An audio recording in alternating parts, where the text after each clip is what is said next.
இன்னைக்கு உலகம் முழுமைக்கும் சமூக வலைதளங்களை பயன்படுத்தக்கூடிய நபர்கள் 63% பேர். அதுல பெண்கள் அப்படின்னு பார்த்தா 43% பேர். இன்னைக்கு சமூக வலைதளங்கள் தான் நம்முடைய விசிட்டிங் கார்டு. உங்ககிட்ட என்ன திறமை இருக்கு அப்படிங்கறத உங்களுக்கு தெரிஞ்சிருக்கிறத விட உங்களை சுத்தி இருக்கக்கூடியவங்களுக்கு தெரிஞ்சிருந்தா மட்டும்தான் உங்களுடைய வாய்ப்புகள் நிறைய உங்களை தேடி வரும். இன்னைக்கு சமூக வலைதளங்கள் மூலமா நம்மளுடைய தொழிலை எப்படி பிராண்டிங் பண்றது? இன்னைக்கு இருக்கக்கூடிய நவீன யுகத்துல சமூக வலைதளங்கள் மூலமா நம்மையும் நம்முடைய தொழிலையும் பிராண்டிங் செய்தால் மட்டுமே உலகம் முழுமைக்கும் நம்மையும் நம்மளுடைய தொழிலையும் கொண்டு சென்று சேர்க்க முடியும்.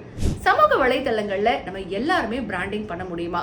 பர்சனல் பிராண்டிங் அப்படிங்கிறது இன்றைய காலகட்டத்துல பெண்களுக்கு எந்த அளவிற்கு முக்கியம்? டிஜிட்டலா நம்மளை எப்படி பர்சனல் பிராண்டிங் பண்றது அப்படிங்கறத பத்தி நம்ம பேச போறோம் இந்த நிகழ்ச்சியில. எல்லாருமே வாங்க.